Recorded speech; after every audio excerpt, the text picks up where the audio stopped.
ক্ষমতা, এই দায়িত্ববোধ, এটা আল্লাহ রাব্বুল আলামিন মাওলানা ফজলুল করিম কাসেমী সাহেবকে দান করেছেন। আল্লাহ পাক এই বরকত আরো বৃদ্ধি করে দেন। এবং আমাদের সকলকে আমাদের যার যার জন্মভূমির প্রতি আল্লাহ পাক রব্বুল আলামিন এই মমতা এবং এই দায়িত্ববোধ আল্লাহ দান করুন। এটা অনেক বেশি প্রয়োজন। আজকে ওলামায়ে কেরামের এই বৈশিষ্ট্যের দরকার। ওলামায়ে কেরামকে আজকে যে বিষয়টা নিয়ে দেশের মধ্যে একটা উৎকণ্ঠা, উদ্বেগজনক পরিস্থিতি বিভিন্ন জায়গায় তৈরি হয়েছে এবং একটা বসা সংশয় যে সমস্যাটা কি, আলেম ওলামাদের সাথে কিছু মানুষের একটা দ্বিধাদ্বন্দ্ব, একটা মতপার্থক্য দেখা যাচ্ছে। অনেকে আমাকে প্রশ্ন করে যে হুজুর আপনার সমস্যা কি, আপনার নিয়ে এত ঝামেলা কেন? আমিও জানার চেষ্টা করেছি যে ঝামেলাটা কোথায়, আমরা কি করলাম, সমস্যাটা কোথায়। তো আমি খুব ভালো করে লক্ষ্য করেছি যে আসল সমস্যাটা হলো এই জায়গায় যে এদেশে একটা পরিবেশ পর্যায়ক্রমে তৈরি করা হয়েছে। ব্রিটিশরা যখন 190 বছরের তাদের এই দেশে আমাদের দেশকে, জাতিকে গোলামীর জিঞ্জিরে আবদ্ধ করে আমাদের মাথায় কাঁঠাল ভেঙে খাওয়ার যে একটা সুযোগ তারা তৈরি করেছিল, আমাদেরকে লুটে ফুটে খেয়ে আমাদেরকে অন্তঃসার শূন্য করে আমাদের এই মাতৃভূমিকে লুটপাট করে নিজেদের লন্ডন আর বার্মিংহামকে সাজিয়ে গুছিয়ে তুলবার তাদের যে এক মনোভাব ছিল, তারা আমাদের দেশ থেকে আমাদের কৃষকদেরকে দিয়ে জোর করে চাষাবাদ করাতো। নীলকরদের সেই জুলুম এবং অত্যাচারের ইতিহাস এদেশের কৃষক জনতা কোনোদিন ভুলে যাবার মতো নয়। আমাদের এদেশের কৃষকদেরকে দিয়ে জোর করে সেই জিনিস চাষ করাতো যেটা তাদের বিলাতের প্রয়োজন। এদেশের মানুষের খাওয়া দাওয়ার প্রয়োজন না, এদেশের মানুষের প্রয়োজনীয়তার চেয়েও তাদের বিলাতকে সাজিয়ে গুছিয়ে তুলবার, সেখানে তারা বিলাসিতা করবার সামগ্রীগুলো আমাদের কৃষকদেরকে দিয়ে জোরপূর্বকভাবে উৎপাদন করত। পৃথিবীর ইতিহাসে কৃষক শ্রমিক জনতার উপর এই ধরনের জুলুম, এই ধরনের অত্যাচারের স্টিম রোলারের ইতিহাস খুব কম খুঁজে পাওয়া যায়। আমাদের এই উপমহাদেশ থেকে এদেশে যে ঐতিহ্যগুলো ছিল আমরা ইতিহাসের পাতায় খুঁজে পাই।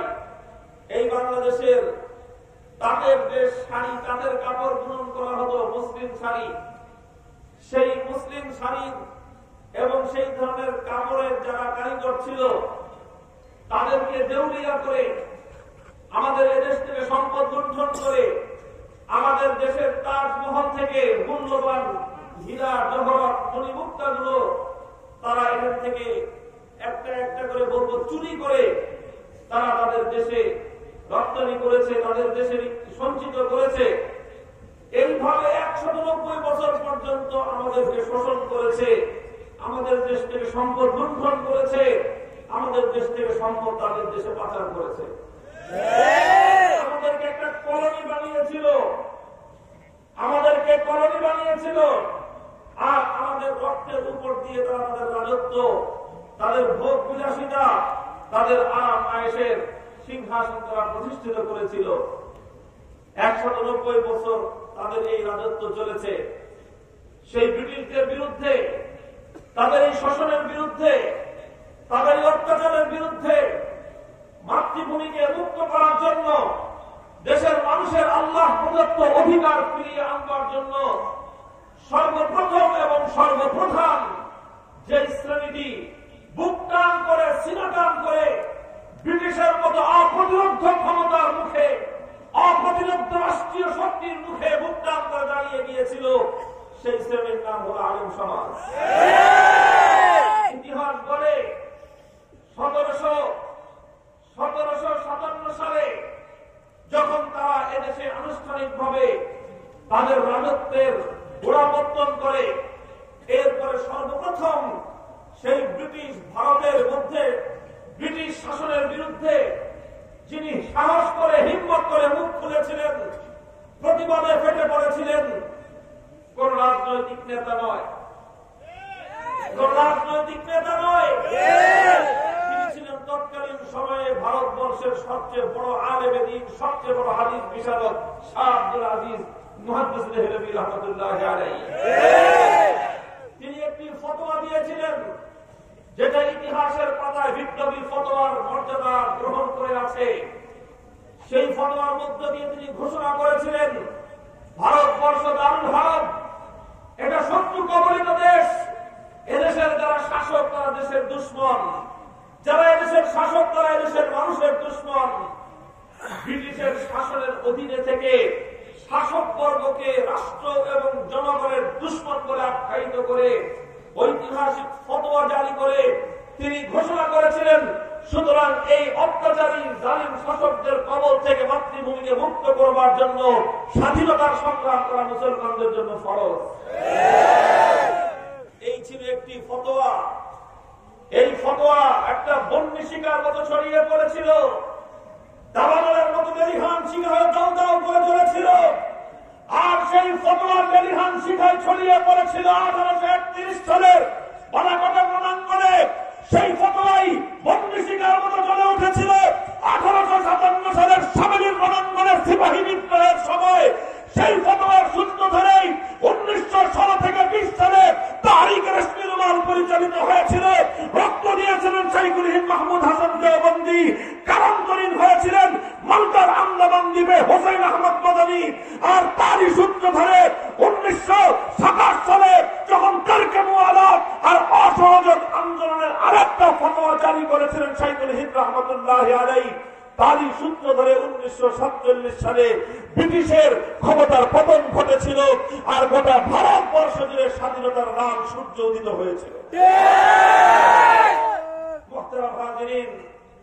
দীর্ঘ ইতিহাস পর্যালোচনা করলে দেখা যায় ভারতবর্ষের স্বাধীনতা সংগ্রামের সূচনা হয়েছিল ফতোয়ার মধ্য দিয়ে এবং তার চূড়ান্ত সফলতা অর্জিত হয়েছিল আরেকটা ফতোয়ার মধ্য দিয়ে। প্রথম ফতোয়া দিয়েছিলেন শাহ আব্দুল আজিজ মুহাদ্দিস দেহলভী রাহমাতুল্লাহ আলাইহি। তার ফতোয়া ছিল যে ভারতবর্ষে ইংরেজদের বিরুদ্ধে স্বাধীনতার সংগ্রামে আত্মনিয়োগ করা মুসলমানদের জন্য ফরজ। এই ছিল শাহ আব্দুল আজিজের ফতোয়া। আর 1927 সালে শাইখুল হিন্দ মাহমুদ হাসান দেওবন্দি রহমাতুল্লাহ আলাইহি যে ফতোয়া দিয়েছিলেন সেটা হল তরকে মুআলাতের ফতোয়া, অর্থাৎ এদেশের রাষ্ট্রীয় কার্যে ইংরেজদেরকে সহযোগিতা করা হারাম।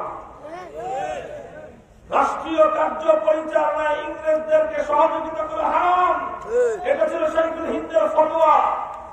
এই ফতোয়াটা যখন আস্তে আস্তে জনপ্রিয়তা লাভ করেছিল, শাইখুল হিন্দের সেই ফতোয়াকে অকার্যকর করবার জন্য ব্রিটিশরা টাকা দিয়ে অনেক মূল্য ভাড়া করেছিল। দরবারি মাওলানারা শাইখুল হিন্দের ফতোয়ার বিরুদ্ধে ফতোয়া জারি করেছিল, কিন্তু এদেশের মানুষ সর্বযুগ সবকালেই আল্লাহর জমিনে হক বান্দারা, যারা সত্য অনুসন্ধানী বান্দা, তারা কোনটা হক কোনটা বাতিল তারা পার্থক্য করে চিনে নেয়। শাইখুল হিন্দ রহমাতুল্লাহ আলাইহির সেই ফতোয়া জনগণের কাছে গ্রহণযোগ্য হয়েছিল, দরবারীদের ফতোয়া জনগণ ঘৃণা করে প্রত্যাখ্যান করেছিল। এবং সেই ফতোয়া তরকে মুআলাত অসহযোগের ফতোয়া সেটা যখন আস্তে আস্তে মুসলমানদের মধ্যে জনপ্রিয় হয়ে গেল, তখন এটাকে একটা রাজনৈতিক কর্মসূচি হিসেবে গ্রহণ করেছিল মহাত্মা গান্ধী, নেহেরুরা। তারা এটাকে লুফে নিয়ে অসহযোগ আন্দোলনের কর্মসূচি ঘোষণা করলো। হিন্দু এবং মুসলমান ঐক্যবদ্ধ হয়ে যখন এই অসহযোগ আন্দোলনের চূড়ান্ত বিস্তার ঘটালো, এরই পরিণাম জুড়ে 1947 সালে ব্রিটিশরা বুঝেছিল এদেশের মানুষ থেকে আমরা চূড়ান্ত ভাবে বিচ্ছিন্ন হয়ে পড়েছি। শাসক গোষ্ঠী যখন জনগণ থেকে চূড়ান্ত ভাবে বিচ্ছিন্ন হয়ে পড়ে, শুধুমাত্র বন্ধুদের নাম দিয়ে জনগণকে সাঁতাবিয়ে রাখা বেশি দিন যায় না।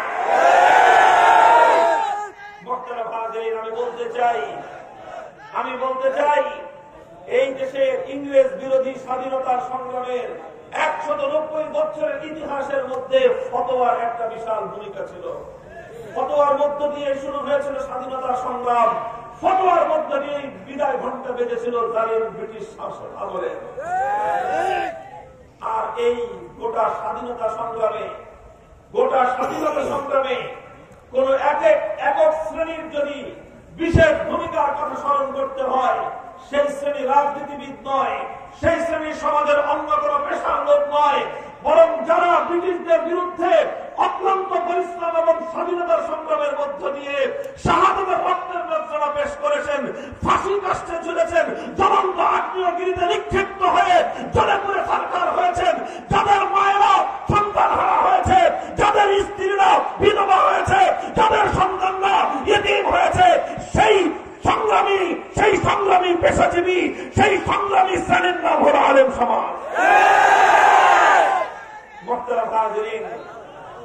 এভাবে যখন ব্রিটিশরা লক্ষ্য করল এই আলেমরাই এদেশের মানুষকে সত্যিকার দেশপ্রেমে উদ্বুদ্ধ করে, এই আলেমরাই ব্রিটিশদের খোদাদ্রোহী তাদের সকল চিন্তা এবং পথকর্ষের বিরুদ্ধে জাতিকে তারা সংগঠিত করে, জাতিকে তারা উজ্জীবিত করে, জাতিকে তারা নেতৃত্ব দেয়, জাতিকে তারা সত্যিকার দেশপ্রেম, মানব প্রেম এবং আল্লাহ প্রেম শিক্ষা দেয়।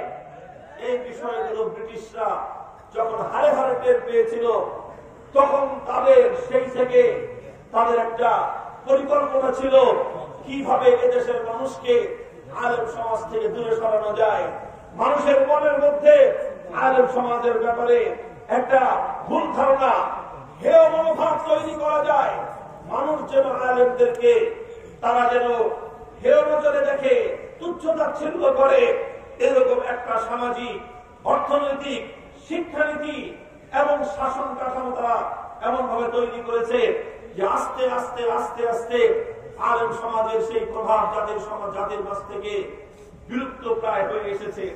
মুহতারাম হাজিরিন, এই হলো সংকট।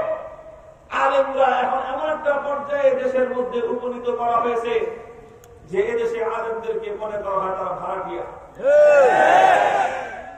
তাদের কাছ থেকে জাতি, সমাজ, জাতীয় বিষয়, রাষ্ট্র, রাজনীতি, এই জাতীয় মৌলিক বিষয়ে কোন বক্তব্য শুনতে সমাজের এক শ্রেণীর মানুষের কাছে খুবই বিরক্তি বোধ হয়।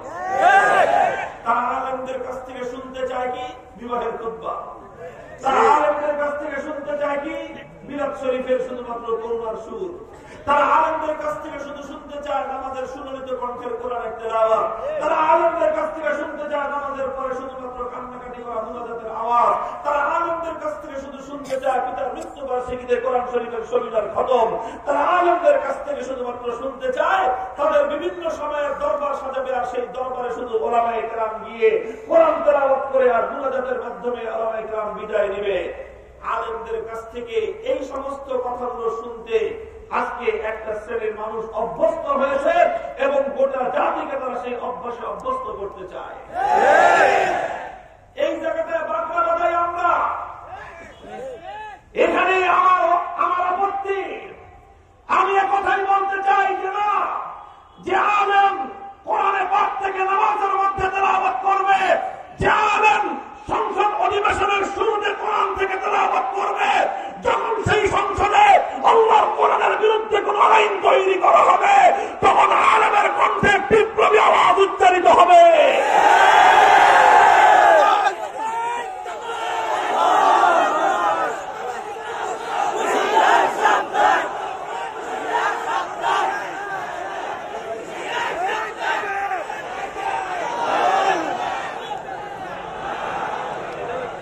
মুহতারাম হাজিরিন, সংকটটা হলো এই জায়গায়, সমস্যাটা হলো এখানে।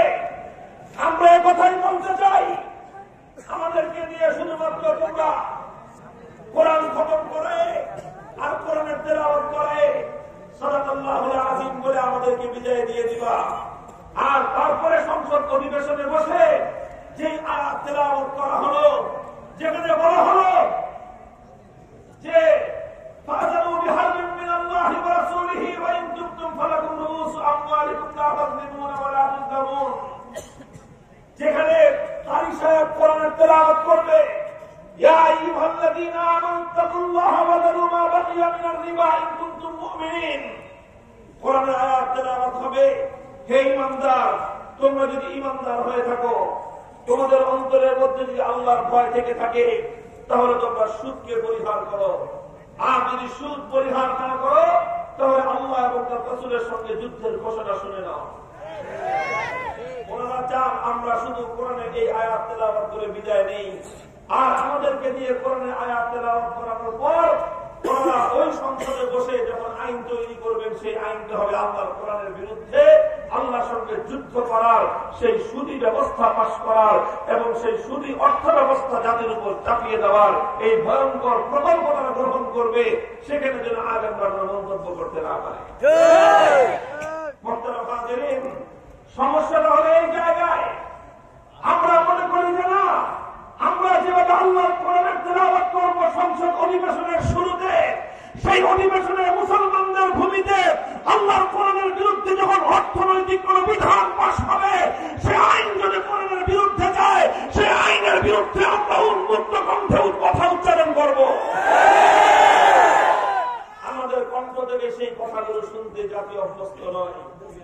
মুহতারাম হাজিরিন, বিতর্কটা হলো এই জায়গায়, বিতর্কটা হলো এই জায়গায়। আমি বিভিন্ন মাহফিলে বলেছি, হুজুর আমাকে জিজ্ঞেস করছেন যে আপনার ব্যাপারে সমস্যাটা কোথায়, আমি তো বুঝি না।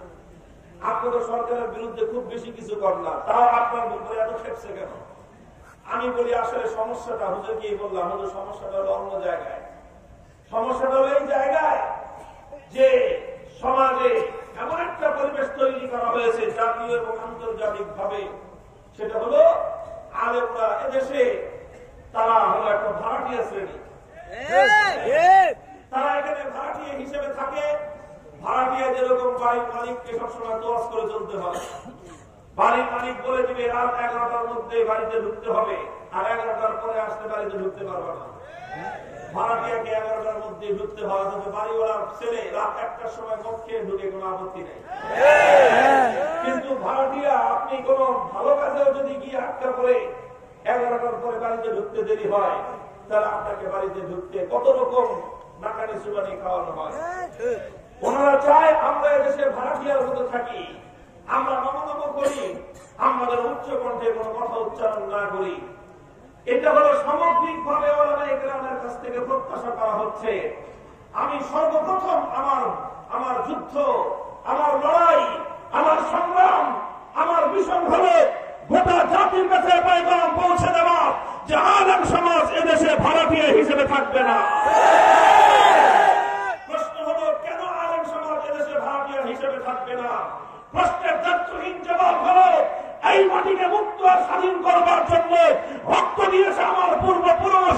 এদেশের মাটিকে মুক্ত আর স্বাধীন করবার জন্য 1831 সালে বালাকোটের রণাঙ্গনে রক্ত দিয়েছে সৈয়দ আহমদ শহীদ, 1857 সালে রক্ত দিয়েছে হাফেজ জামিল শহীদ, 1920 সালে রক্ত দিয়েছে শাইখুল হিন্দ মাহমুদ হাসান দেওবন্দি, 1952 সালে রক্ত দিয়েছে আব্দুল সালাম আবুল বরকত রফিকুল ইসলাম আব্দুল জব্বার, 1954 সালে যুক্তফ্রন্টের জন্য ত্যাগ স্বীকার করেছে মাওলানা আজহার আলী রহমাতুল্লাহ আলাইহি। এভাবে প্রতিটি পর্বে এদেশের আলেম সমাজের রক্ত, ত্যাগ আর ঘামের বিনিময়ে যে দেশ অর্জিত হয়েছে, বাপ দাদার রক্তে কিনা মাটিতে ভাড়াটিয়া হিসেবে থাকতে প্রস্তুত না।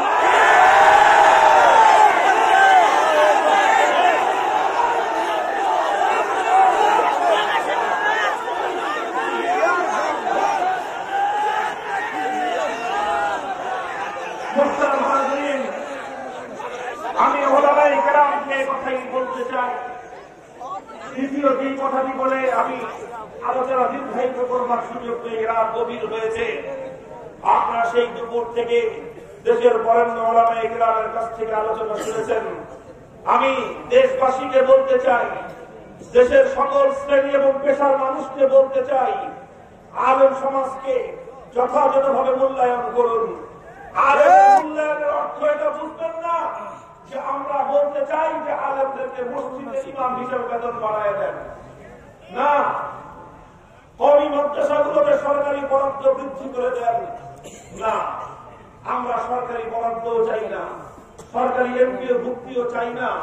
ব্যক্তিগতভাবে আমি কোন ইমামের সরকারি ফ্যাসিলিটি বৃদ্ধি করে দেওয়া হোক, সেই আবেদনের সেই দরখাস্ত করাকে নিজের আত্মমর্যাদার জন্য মানহানিকর মনে করি। অর্থনৈতিক ফ্যাসিলিটি চাই না, অর্থনৈতিক রাজনৈতিক সুযোগ সুবিধা চাই না, বরং আমরা যেটা চাই সেটা হলো জাতীয় নেতৃত্বের আসনে আলেম সমাজের যথাযথ মূল্যায়ন এবং মর্যাদা চাই। মুহতারাম হাজিরিন, দেশের প্রতিটি জাতীয় বিষয়ে ওলামায়ে কেরামের বক্তব্য এবং মতামত কি সেটা জাতীয়ভাবে মূল্যায়িত হওয়া চাই। দেশের রাষ্ট্র ব্যবস্থা, সরকার যন্ত্র যখন কোন সিদ্ধান্ত গ্রহণ করবে, যখন কোন আইন প্রণয়ন করবে, যখন নীতি নির্ধারণে কোন সিদ্ধান্ত গ্রহণ করবে, প্রত্যেকটা বিষয়ে এক্সপার্টদের বিষয়ের কাছ থেকে আগাম সেই ব্যাপারে মতামত দেওয়া হয়। এক্সপার্টদের কাছ থেকে যেটা যেই বিষয়ের সঙ্গে সংশ্লিষ্ট সেই বিষয়ের লোকদের কাছ থেকে আগে মতামত দেওয়া হয়। যখন শিক্ষা বিষয়ে কোন আইন তৈরি করা হয়, তখন শিক্ষা বিষয়ে দেশের সকল বিশিষ্ট নাগরিকদের কাছ থেকে মতামত গ্রহণ করা হয়। যখন কোন আইন তৈরি করা হয় কোর্ট সংক্রান্ত, আদালত সংক্রান্ত, তখন সেই বিষয়ে সকল আইনজ্ঞদের কাছ থেকে, শীর্ষ আইনজীবীদের কাছ থেকে মতামত গ্রহণ করা হয়। আমাদের তৈরির ভাষায় বলতে চাই, রাষ্ট্রীয় পর্যায়ে, জাতীয় পর্যায়ে যে কোনো নীতি নির্ধারণী সিদ্ধান্ত গ্রহণ করা হবে, সরকারি প্রত্যেকটা পলিসির ক্ষেত্রে আলেম সমাজের মতামত দিতে হবে। এই ব্যাপারে আলেম সমাজের বক্তব্য কি? আলেম সমাজ কোরআন সুন্নাহর দৃষ্টিতে যেই বক্তব্য দিবেন, আলেম সমাজ কোরআন সুন্নাহর দৃষ্টিতে যেই মতামত ব্যক্ত করবেন, সেই মতামতকে উপেক্ষা করে 90% মুসলমানের দেশে রাষ্ট্রীয় এবং জাতীয় কোন কার্যকলাপ পরিচালিত হতে পারে না। এটা হলো আলেম সমাজের যথাযথ মূল্যায়ন, এটা হলো মূল্যায়ন। মুহতারাম হাজিরিন, উলামায়ে কেরামকে আল্লাহ পাক রব্বুল আলামিন অনেক বড় জিম্মাদারি দিয়েছেন। হে আলেম সমাজ এবং হে সাধারণ জনতা, আমি আলেমদেরকে বলবো, নিজেদের মর্যাদা এবং নিজেদের দায়িত্বের জায়গাটা বুঝবার চেষ্টা করুন।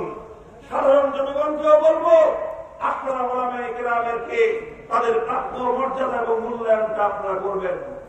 আল্লাহ রাসূল সাল্লাল্লাহু আলাইহি ওয়াসাল্লাম তার স্পষ্ট হাদিসে পাকের মধ্যে ইরশাদ করেছেন, আল্লাহর নবী বলেছেন, ইন্না বনি ইসরাঈল কানাত তাসুসুহুল আম্বিয়া কুল্লামা হালাকা নাবিয়্যুন খালাফাহু আখার ওয়া লা নাবিয়্যা বাদি।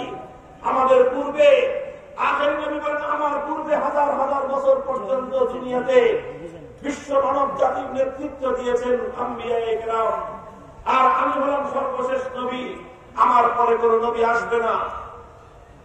মুহতারাম হাজির, আল্লাহর নবী যখন বললেন আমার পূর্বে দুনিয়াকে নেতৃত্ব দিয়েছে নবীগণ, আর আমি হলাম সর্বশেষ নবী, আমার পরে কোন নবী আসবে না, স্বাভাবিকভাবে আল্লাহর নবীর এই হাদিস থেকে একজন শ্রোতার মনের মধ্যে একটা অনুসন্ধিৎসা, একটা প্রশ্ন জেগে উঠতে পারে।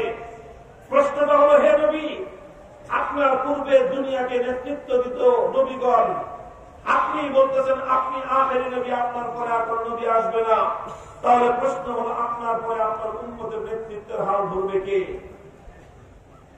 আপনার পরে আপনার উম্মতের নেতৃত্বের হাল ধরবে কে? আল্লাহ নবী সেই প্রশ্নের জবাব দিয়েছেন আরেকটি প্রসিদ্ধ হাদিসের মধ্যে। আল্লাহ নবী বলেছেন, আল উলামা ওয়ারাসাতুল আম্বিয়া। আল্লাহ নবী বলেছেন, আমার পরে উলামায়ে কেরাম, আলেমরা হবে নবীদের উত্তরাধিকারী, আলেমরা হবে নবীদের উত্তরাধিকারী। মুহতারাম হাজিরিন, এই হাদিসের মধ্যে আল্লাহ রাসূল সাল্লাল্লাহু আলাইহি ওয়াসাল্লাম আলেম সমাজের উপর একটা আস্থা রেখেছেন, আর সাধারণ উম্মতের প্রতি আল্লাহ নবী একটা আহ্বান রেখেছেন। উলামায়ে কেরামকে আল্লাহ নবীর প্রতি, আল্লাহ নবী যে আস্থা আলেম সমাজের প্রতি তিনি রেখে গেছেন, সে আস্থার মর্যাদা আলেমদেরকে রাখতে হবে। সাধারণ মানুষের প্রতি আল্লাহ নবী যে আহ্বান রেখেছেন, সাধারণ মানুষকে আল্লাহ নবীর সেই আহ্বান রক্ষা করতে হবে। রাজি আছেন তো ইনশাআল্লাহ? লক্ষ্য করেন, আল্লাহ নবী আলেমদের প্রতি কি রেখেছেন? আস্থা রেখেছেন। কি রেখেছেন? জোরে বলেন, কি রেখেছেন? আস্থা রেখেছেন। আর সাধারণ উম্মতের প্রতি একটা আহ্বান রেখেছেন। কি আহ্বান? কি রেখেছেন? আলেমদের প্রতি কি রেখেছেন? উম্মতের প্রতি কি রেখেছেন? আহ্বান রেখেছেন। আলেমদের প্রতি আস্থাটা কি? আর উম্মতের প্রতি আহ্বানটা কি ছোট্ট করে বুঝিয়ে আলোচনা শেষ করতেছি। উম্মতের প্রতি আল্লাহর নবীর আহ্বান হলো, হে আমার উম্মত, আমার পরে আর কোন নবী আসবে না, কিন্তু কিয়ামত পর্যন্ত তোমাদের হতাশার কোনো কারণ নাই, কিয়ামত পর্যন্ত তোমরা হতাশ হওয়ার কোনো প্রয়োজন নেই। কারণ কিয়ামত পর্যন্ত তোমাদের কাছে কোন নবী না আসতে পারে, কিন্তু নবীদের দায়িত্ব সম্মানের জন্য কিয়ামত পর্যন্ত হক্কানি উলামায়ে কেরামের সিলসিলা জারি থাকবে। সুতরাং উম্মতের প্রতি আল্লাহর নবীর আহ্বান হলো, নবীগণ দুনিয়াতে থাকতে উম্মতরা যেভাবে নবীদের আনুগত্য করে চলেছে, জীবনের প্রতিটি ক্ষেত্রে নবীদের আদর্শের অনুসরণ করেছে, জীবনের প্রতিটি বিষয়ে পয়গম্বর আলাইহিমুস সালাতু ওয়াস সালামদের নির্দেশনা অনুসরণ করে চলেছে। আল্লাহর নবী উম্মতকে সে আহ্বান রেখে গেছেন, আমরা চলে যাওয়ার পর কিয়ামত পর্যন্ত যারা আমাদের নায়েবে নবী আলেম হবে, হে আমার উম্মত, তোমরা সেই সমস্ত আলেমদের নির্দেশনা মেনে চলবে। এটা আল্লাহর নবীর এই হাদিসের স্পষ্ট ভাষ্য। মুহতারাম হাজিরিন, সুতরাং আমি উম্মতে মুহাম্মাদিয়ার কাছে জানতে চাই, আপনারা আল্লাহর পয়গম্বরের এই অন্তিম নির্দেশনা অনুসরণ করবেন তো? এটা সকলের প্রতি আল্লাহর নবীর এই আহ্বান। কৃষকের প্রতি এই আহ্বান, শ্রমিকের প্রতি আহ্বান, আপনার ব্যবসায়ীর প্রতি এই আহ্বান, চাকরিজীবীর প্রতি এই আহ্বান, প্রশাসনের লোকদের প্রতি এই আহ্বান, রাজনৈতিক নেতা কর্মীদের প্রতি এই আহ্বান, সকলের প্রতি আল্লাহর নবীর আহ্বান হলো, নবীদের অবর্তমানে তোমরা আলেমদের নির্দেশনা অনুসরণ করে চলবে। সুতরাং যারা আলেমদের নির্দেশনা উপেক্ষা করে চলবে, তারা শুধু আলেমদের উপেক্ষা করবে তা নয়, তারা আল্লাহর পয়গম্বরের নির্দেশকে অমান্য করবে, তারা আল্লাহ পাক রব্বুল আলামিনের নির্দেশ লঙ্ঘন করে তারা আল্লাহর অবাধ্যতা করবে। মুহতারাম হাজিরিন, এটা হলো উম্মতের প্রতি নির্দেশনা। আর উম্মতের আলেমদের প্রতি আল্লাহ নবী একটা আস্থা রেখে গেছেন। কি আস্থা? সেই আস্থাটা হলো, হে আলেমরা, আমরা নবীরা দুনিয়া থেকে চলে গেলাম, কিন্তু আমাদের উম্মতের দায়িত্ব আলেম তোমাদের কাছে আমরা অর্পণ করে গেলাম। সুতরাং হে আলেম সমাজ, মনে রাখবেন, আল্লাহর নবী আমাদের উপর আস্থা রেখেছেন। সুতরাং বুকের মধ্যে আসমানি ওহীর ইলম, কোরআন এবং হাদিসের ইলম পক্ষে ধারণ করার অর্থ হলো, হাজার হাজার বছর ধরে নবীগণ যেই জিম্মাদারি আদায় করেছেন, সেই জিম্মাদারির জোয়ার নিজের কাঁধে তুলে নেওয়া। আলেম হওয়া মানে শুধুমাত্র সম্মানের আসনে বসা নয়। আলেম হওয়ার অর্থ হলো শুধুমাত্র জাতি স্যালুট আর সালাম দিবে, এই অর্থ নয়।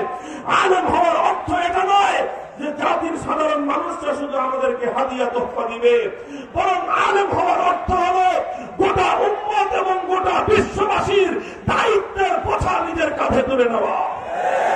সুতরাং মনে রাখতে হবে, এই দায়িত্ব পালন করতে গিয়ে পয়গম্বরদেরকে যেই ধরনের প্রতিকূলতার সম্মুখীন হতে হয়েছে, উলামায়ে কেরামকেও সেই ধরনের প্রতিকূলতার সম্মুখীন হওয়া লাগবে। আলেমদেরকে, নবীদেরকে কেমন প্রতিকূলতার সম্মুখীন হতে হয়েছে ইতিহাস পড়ুন। আমার নবী দাওয়াত দিতে গিয়ে তায়েফের ময়দানে মাথা থেকে পা পর্যন্ত তার সর্বাঙ্গ শরীর রক্তাক্ত হয়েছে। আমার নবী জিহাদের ময়দানে গিয়ে আল্লাহর দ্বীনের ঝান্ডা সমুন্নত করতে গিয়ে ওদের ময়দানে দাঙ্গার শহীদ হয়েছে, মাথা ভেঙেছে, রক্তে রঞ্জিত হয়ে আমার নবী বেহুশ হয়ে জমিনের মধ্যে পড়ে গিয়েছেন। আমার নবীর পূর্বে অনেক পয়গম্বরকে আল্লাহর এই দ্বীনের ঝান্ডা সমুন্নত করবার জন্য তাকে দেশান্তরিত হতে হয়েছে। অনেক পয়গম্বরকে শত্রুদের ছুরি কাস্তে ঝুলে, ফাঁসি কাস্তে ঝুলে তাদেরকে শাহাদাতের মৃত্যুবরণ করতে হয়েছে। অনেক নবীকে নবীর দুশমনরা, আল্লাহর দ্বীনের দুশমনরা করাত দিয়ে দ্বিখণ্ডিত করে হত্যা করেছে। এভাবেই নবীগণ করাত দ্বারা দ্বিখণ্ডিত হয়েছেন, নবীগণ ফাঁসি কাস্তে ঝুলেছেন, নবীগণ দেশান্তরিত হয়েছেন, নবীগণ জীবন দিয়েছেন, সব কিছু করেছেন, কিন্তু কোন অবস্থাতেই উম্মতের প্রতি আল্লাহর পক্ষ থেকে অর্পিত দায়িত্ব পালন থেকে পিছু হননি। এইভাবে যখন নবীরা চলে গেছেন, উম্মতের উলামায়ে কেরামের উপর দায়িত্ব হস্তান্তর করে বিগত 1400 বছর পর্যন্ত উলামায়ে কেরাম তারা সর্ব অবস্থায় আল্লাহর নবীদের উত্তরসূরি হিসেবে গোটা বিশ্ববাসী, গোটা উম্মতের দায়িত্বের বোঝা নিজেদের কাঁধে বহন করে চলেছেন। এই দায়িত্বের বোঝা বহন করতে গিয়ে নবীদের পদাঙ্ক অনুসরণে যুগে যুগে ওলামায়ে কেরামকে অনেক ত্যাগ আর কোরবানির নজরানা পেশ করতে হয়েছে। ইতিহাস পড়ে 4 মাযহাবের 4 ইমামের 3 ইমামকে সময়ের অত্যাচারী শাসকদের দ্বারা নিগৃহীত হতে হয়েছে। ইমামে আযম আবু হানিফাকে কারাবরণ করতে হয়েছে। শেষ পর্যন্ত ষড়যন্ত্রমূলক ভাবে বিষ পান করে তাকে বিষ প্রয়োগ করে ইমামে আযম আবু হানিফাকে হত্যা করা হয়েছে। ইমামে দারুল হিজরা ইমামে মালিক রাহমাতুল্লাহ আলাইহিকে সময়ের শাসকের দ্বারা নিগৃহীত হতে হয়েছে। ইমামে আহমদ ইবনে হাম্বল রাহমাতুল্লাহ আলাইহি কারাবরণ করতে হয়েছে, ব্যত্যাঘাত সহ্য করতে হয়েছে। প্রতিদিন ব্যত্যাঘাত করে ইমাম আহমদ ইবনে হাম্বলের শরীর থেকে রক্ত ঝরানো হতো। ইমাম সুফিয়ান সাউরি রাহমাতুল্লাহ আলাইহি জলিলুল কদর মুহাদ্দিস, তাকে দেশান্তরিত হতে হয়েছে। ইমাম বুখারী রাহমাতুল্লাহ আলাইহি আমিরুল মুমিনিন ফিল হাদিস, সময়ের শাসক চেয়েছিল ইমাম বুখারীকে দরবারি মোল্লা হিসেবে ব্যবহার করতে। ইতিহাস পড়েন, আজকে তো ইমাম বুখারীর নাম নিয়ে সারা দুনিয়াকে আমরা আলোকিত করি। ইমাম বুখারীর কিতাব দিয়ে সারা দুনিয়ার সামনে আজকে আমরা গৌরব আর অহংকার করি। ইমাম বুখারী রাহমাতুল্লাহ আলাইহি যখন এই বুখারী শরীফের পাঠদান করতেন, 90,000 ছাত্র ইমাম বুখারীর কাছ থেকে সরাসরি এই বুখারী শরীফের হাদিসের শিক্ষা গ্রহণ করত। 90,000। সময়ের শাসক হিংসার আগুনে জ্বলে উঠল যে আমি মজমা ডাকলে আমার মজমায় 900 মানুষ পায় না, আর ইমাম বুখারীর মতো একজন ফকির দরবেশের কাছে 90,000 মানুষ সারিবদ্ধভাবে কাতার ধরে ঘন্টার পর ঘন্টা বসে থেকে তার কাছ থেকে হাদিস শিখে। আমাদের কাছে সিংহাসন আছে, আমাদের এই সিংহাসনকে মানুষ এভাবে শ্রদ্ধা সম্মান করে না। বুখারীর কাছে তো ছাড়ার চটের উপর বসে হাদিস পড়ায়, আর তার কাছে হাজার হাজার লক্ষ জনতা এভাবে পঙ্গপালের মতো ভিড় জমায়। সময়ের শাসক ইমাম বুখারীকে বলল, কৌশল অবলম্বন করলো যে বুখারী, আপনার কাছ থেকে আমার সন্তান শিক্ষা গ্রহণ করতে চায়, হাদিস পড়বে। আমার সন্তান রাজপুত্র, আমার সন্তান যুবরাজ, তারা আপনার কাছে হাদিস পড়বে। কিন্তু যুবরাজ আর রাজ সিংহাসনের উত্তরাধিকারী, রাজপুত্র তো সাধারণ মানুষের সাথে গিয়ে এক কাতারে বসে শিক্ষা গ্রহণ করতে পারে না। সুতরাং আপনি এক কাজ করেন, প্রতিদিন একটা সময় নির্ধারণ করবেন, সেই সময় এসে আমার বাড়িতে এসে আমার রাজপুত্রদেরকে আপনি হাদিস শিক্ষা দিয়ে যাবেন। মুহতারাম হাজিরিন, এইভাবে যখন শাসক ইমাম বুখারীর নিকট পেগাম প্রেরণ করলো, ইমাম বুখারী রাহমাতুল্লাহ আলাইহি পরিষ্কার জবাব দিয়ে দিলেন, ইন্নী লা উযিল্লুল ইলম, ইন্নী লা উযিল্লুল ইলম ওয়া লা আহমিলুহু ইলা বাবিল উমারা। হে সময়ের শাসক, মনে রাখো, তোমার কাছে রাজ সিংহাসন থাকতে পারে, কিন্তু আল্লাহ পাক আমার কাছে আসমানী ওহীর ইলমের আমানত রক্ষা করেছেন।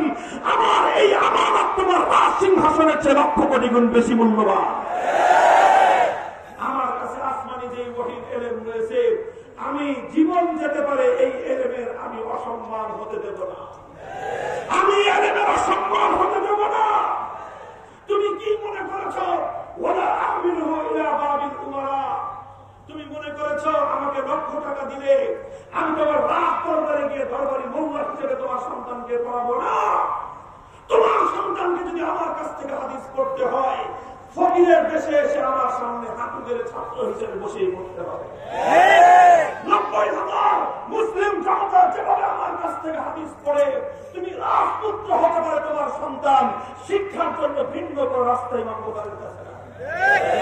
আর আমি যদি তোমার দরবারে গিয়ে তোমার সন্তানকে পড়াই, হয়তো আমার পকেট ভারী হবে, কিন্তু কিয়ামত পর্যন্তের জন্য আসমানী ওহীর ইলমের মর্যাদা বুলন্দিত হয়ে যাবে।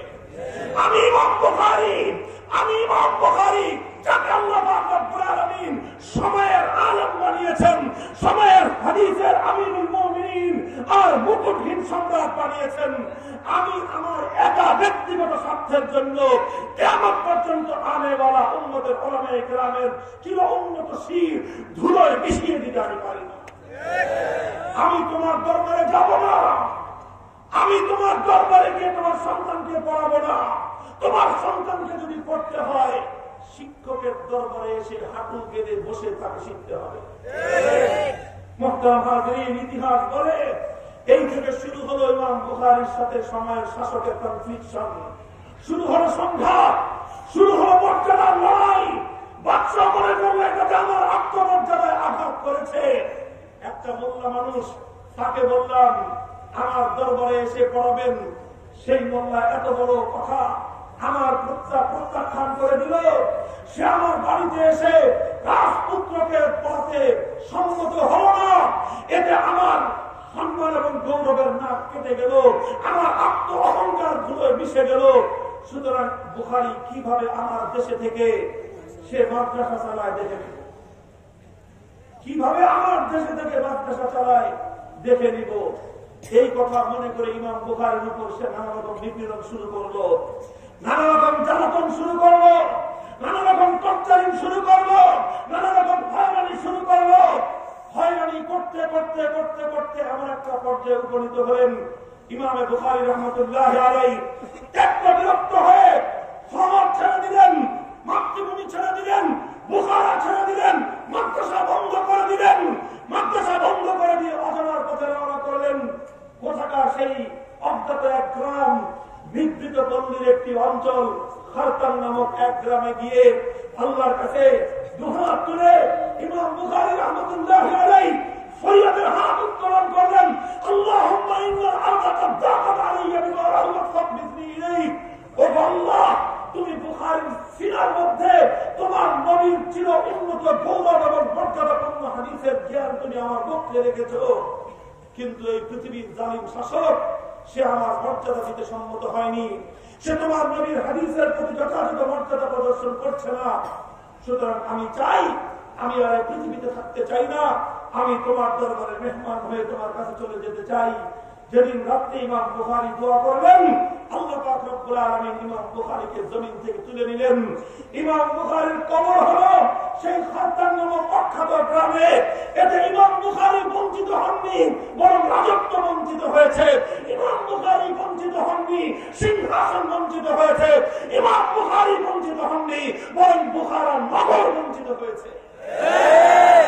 ইমাম বুখারী যেই গ্রামে পল্লীতে তার কবর হয়েছে, সেই পল্লী থেকে, সেই কবর থেকে এমন সুবাস ছড়িয়েছিল, আশপাশ থেকে মাইলের পর মাইল দূর থেকে মানুষ সেই সুবাসের জন্য পাগল করা হয়ে ইমাম বুখারীর কবরের দিকে ছুটে এসেছিল।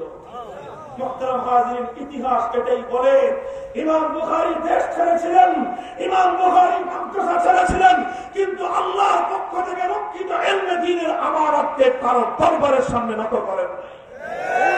সমস্যা হলো এই জায়গায় আমাদের সাথে সংঘাত, এই জায়গায় আর কিছু না। আমাদের সাথে আর কোন লড়াই নাই, কোন মতপার্থক্য নাই। আমরা কারো ক্ষমতার মস্তক দখল করতে চাই না। এক জায়গাতেই ইনশাআল্লাহ সুম্মা ইনশাআল্লাহ আগে বলা নসলকে বলে যাই, উলামায়ে কেরামকে বলে যাই, তরুণ প্রজন্মের আলেমদেরকে বলে যাই, হিম্মত করো, হিম্মত করো। ইলমে দ্বীনের যে আমানত আল্লাহ পাক আমাদের পক্ষে রেখেছেন, আমরা সেই ইলমের আমানত কোন দুনিয়াদারের সামনে দুনিয়ার স্বার্থ উদ্ধার করবার জন্য বিকিয়ে দেব না। অনেক সময় আমাদের কাছ থেকে এমন অনেক কথা জানতে চাওয়া হয়, যেই কোরআন হাদিসের সহিহ কথাগুলো বললে সেই কথাগুলো অনেকের স্বার্থের বিরুদ্ধে যায়। তখনই তারা রিঅ্যাক্ট করে, তখনই তারা প্রতিক্রিয়া ব্যক্ত করে। হে আলেম সমাজ এবং হে সাধারণ উম্মতে মুহাম্মাদিয়া, উম্মতে মুহাম্মাদিয়াকে বলে যাই, খবরদার। হে উম্মতে মুহাম্মাদিয়া, আমার আল্লাহর রাসূল তোমাদেরকে আহ্বান করে গেছেন, কিয়ামত পর্যন্ত আলেমদেরকে অনুসরণ করতে হবে। অনেক সময় আসবে তোমাদের প্রতি আহ্বান আসবে, তোমাদেরকে আহ্বান জানানো হবে উম্মতের আলেম সমাজ থেকে তোমাদেরকে দূরে সরাবার জন্য। আমি সব জায়গায় এক পয়গাম শুনিয়ে যাই, হে সাধারণ জনতা, যে তোমাদেরকে আলেম সমাজের বিরুদ্ধে উস্কে দেওয়ার চেষ্টা করবে, যে তোমাদেরকে আলেম সমাজ থেকে দূরে সরিয়ে দেওয়ার চেষ্টা করবে, আলেম সমাজ থেকে একজন সাধারণ মানুষ, একজন সাধারণ মুসলমান দূরে সরে যাওয়া, আলেমদের থেকে বিচ্ছিন্ন হওয়ার অর্থ হলো সে শয়তানের শিকারে পরিণত হওয়া। সে শয়তানের শিকার হয়ে যাবে, শয়তান তাকে শিকার করে ধরে নিয়ে যাবে। সুতরাং হে উম্মতে মুহাম্মাদিয়া, যে তোমাদেরকে আলেম সমাজ থেকে বিচ্ছিন্ন করতে চায় সে শয়তানের দোষর। কাজেই কেউ যদি তোমাদেরকে বলে যে আলেমদের থেকে দূরে সরে আসো, আমি তোমাকে বলবো, তুমি যদি আল্লাহর পয়গম্বরের সচ্চা উম্মত হয়ে থাকো, যে তোমাকে আলেমদের থেকে দূরে সরতে বলবে, তুমি তাকে লাঠি মারবে, কিন্তু উলামায়ে কেরামকে আঁকড়ে ধরবে, ইনশাআল্লাহ তুমি হেদায়েতের উপর থাকবে। উলামায়ে কেরামকে আখেরি পয়গাম শুনিয়ে যাই। আল্লাহ রাসূল সাল্লাল্লাহু আলাইহি ওয়াসাল্লামের বিশিষ্ট সাহাবী হযরত ইবনে মাসউদ রাদিয়াল্লাহু তাআলা আনহু যেই কথা বলেছেন, সেই কথাটা আমার জন্য এবং আপনার জন্য সোনার অক্ষরে লিখিত একটি নসিহত। তিনি বলেছেন, লাউ আন্না আহলাল ইলম সানুল ইলমা ওয়া ওয়াযাউহু ইনদা আহলিহি লাসাবু বিহি আহলা জামানিহিম। আলেমরা যদি তাদের ইলমের মর্যাদা রক্ষা করে, আলেমরা যদি তাদের ইলমকে দুনিয়াদারদের চাটুকারিতার বাহন হিসেবে ব্যবহার না করে, আলেমরা যদি ইলমকে দিয়ে দুনিয়াদারদের চাটুকারিতা না করে, আলেমরা যদি ইলম দিয়ে দুনিয়ার সম্পদশালীদের চামচামিয়ার দালালি না করে, আলেমরা যদি ইলমের মাধ্যমে দুনিয়ার ক্ষমতাবানদের চামচামি চাটুকারিতার দালালি না করে, আল্লাহ পাক রব্বুল আলামিন গোটা উম্মতকে আলেমদের আনুগত্য করতে বাধ্য করবে। আর আলেমরা যদি সম্পদশালীদের চাটুকারিতা করে, আলেমরা যদি ক্ষমতাবানদের চামচামি করে, তাহলে কি হবে? দুনিয়া অর্জন করবার জন্য চাটুকারিতা করবা, দুনিয়া অর্জন করবার জন্য ক্ষমতার হালুয়া রুটির ভাগ বাটোয়ারার জন্য চামচামি করবা, কিচ্ছু পাবা না। লাহানু আলাইহিম, যা তুমি চাটুকারিতা করতেছো, সেই দুনিয়াদার, সেই সম্পদশালী, সেই ক্ষমতাবান স্বার্থ ফুরিয়ে গেলে তোমাকে টয়লেট পেপারের মতো ছুঁড়ে ফেলে দিবে।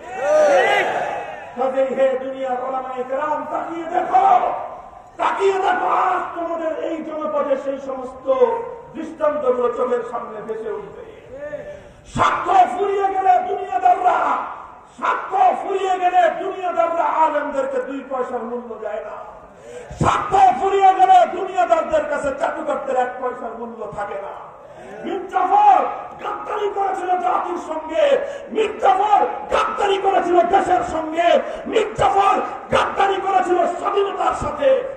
নিজের কিছু ক্ষমতা রুটি, ক্ষমতার হালুয়া রুটি ভাগ করার জন্য। ইতিহাস বলে যে না, মীর জাফরের শেষ রক্ষা হয়নি। শুধু মীর জাফর নয়, বরং তার বংশানুক্রমে যারাই মীর জাফরের রক্তের উত্তরাধিকারী, আজও পর্যন্ত মীর জাফর শব্দ একটা ভয়ঙ্কর বিতৃষ্ণ একটি গালিতে পরিণত হয়েছে। সিরাজউদ্দৌলা আত্মত্যাগ স্বীকার করেছিলেন, জীবন দিয়েছিলেন, কিয়ামত পর্যন্ত এ জাতির কাছে ইতিহাসের একজন মহানায়কের মর্যাদা পেয়েছেন। আলেমদের ব্যাপারটা ঠিক একই রকম। খবরদার, দুনিয়ার সামান্য স্বার্থের জন্য, দুনিয়ার সামান্য লোভের জন্য, দুনিয়ার সামান্য সাক্ষ্য উদ্ধার করবার জন্য, অথবা ভয়ভীতির শিকার হয়ে, লোভ লালসার শিকার হয়ে আলেম হিসাবে যে দায়িত্ব এবং মর্যাদার দায়িত্ব তোমার উপর অর্পিত হয়েছে, সে দায়িত্ব পালন থেকে এক চুল পরিমাণ পিছপা হবে না। তুমি যদি তোমার মর্যাদার দায়িত্বে তুমি অটল থাকো,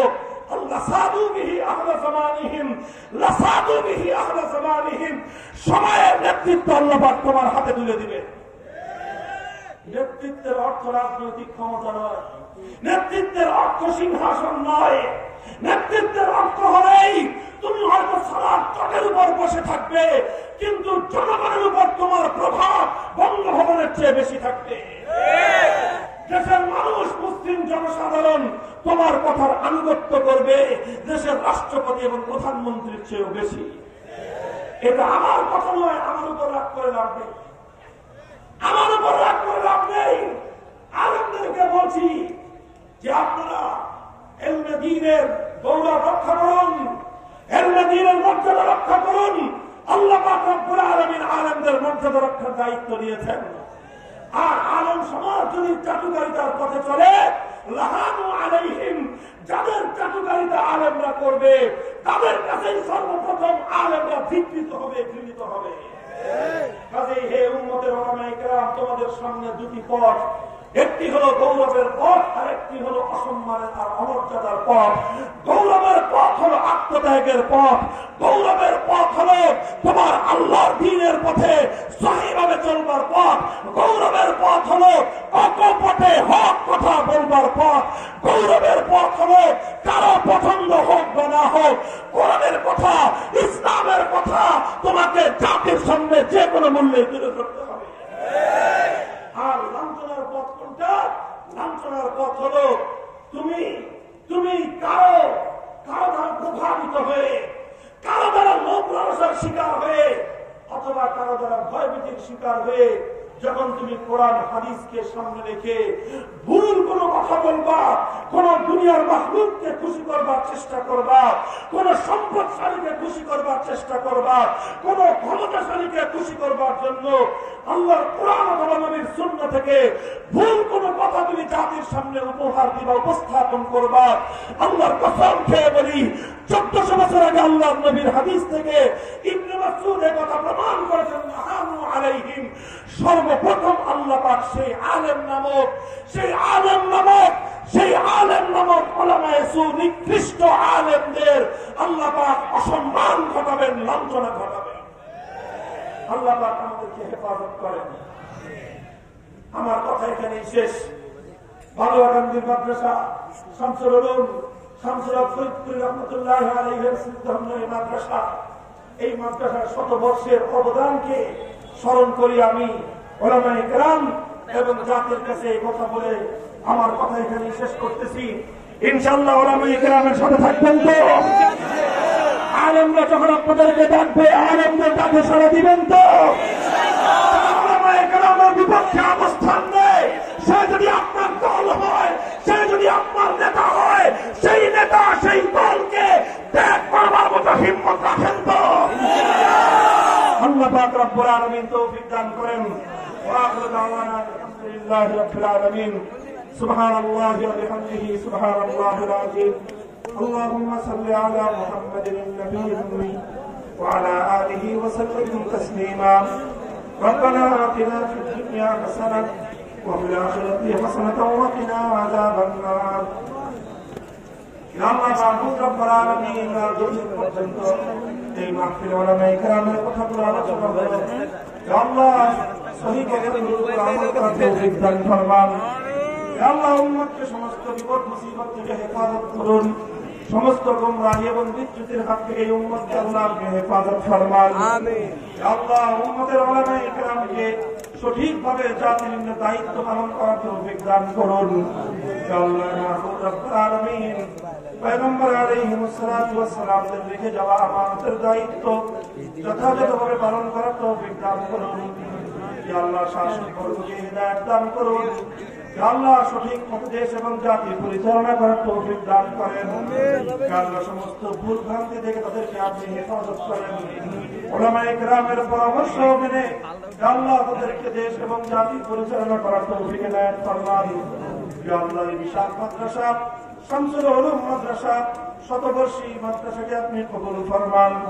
মাদ্রাসা মসজিদ কবরস্থান সহ বিশাল কমপ্লেক্স আল্লাহ যারা প্রতিষ্ঠা করে গেছেন, শুরু থেকে আজ পর্যন্ত যারা দায়িত্ব পালন করেছেন, সাহায্য সহযোগিতা করেছেন, আল্লাহ তাদের সকলকে আপনি উত্তম বিনিময়ে দান করুন। আল্লাহ মাহবুব রব্বুল আলামিন বিশেষ করে কবরস্থান যত মুমিন নারী পুরুষ আছে আল্লাহ তাদের সকলের কবরগুলোকে জান্নাতের বাগান বানিয়ে দিন। আল্লাহ মাহবুব রব্বুল আলামিন উলামায়ে কেরাম এবং মুসলিমদের দ্বীনের হায়াত দারাজ করে দিন। আমিন। আল্লাহ নামাজের বাবুনগরী সহ আল্লাহ আমাদের এই মাটির আল্লাহ কোরআনের খাদেম, 100 বছরের কোরআনের খাদেম হযরত মাওলানা হাফিজ হাফিজুল্লাহ হাফিজাহুল্লাহ তাআলা আল্লাহ আপনি তাকে হায়াতের মধ্যে বরকত দান করুন। আমিন। সুস্থতা সহ দীর্ঘদিন হায়াত দান করুন। আল্লাহ মাদ্রাসা তালিম তারবিয়ত তালিম মালিয়াত সব দিক থেকে আল্লাহ আপনি তারাক্কি এবং উন্নতি নসিব করুন। সমস্ত হাজাতগুলোকে গায়বের খাজানা থেকে আল্লাহ আপনি পুরা করে দিন। আল্লাহ আমাদের দোয়াকে আপনি কবুল ফরমান। ربنا تقبل منا إنك أنت السميع العليم وتب علينا يا مولانا إنك أنت التواب الرحيم سبحان ربك رب العزة عما يصفون وسلام على المرسلين والحمد لله رب العالمين.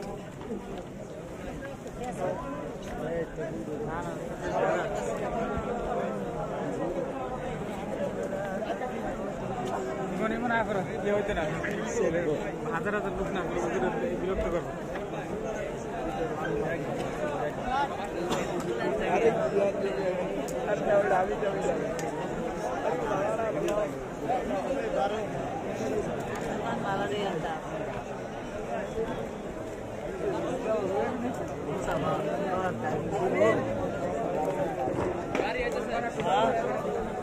হ্যাঁ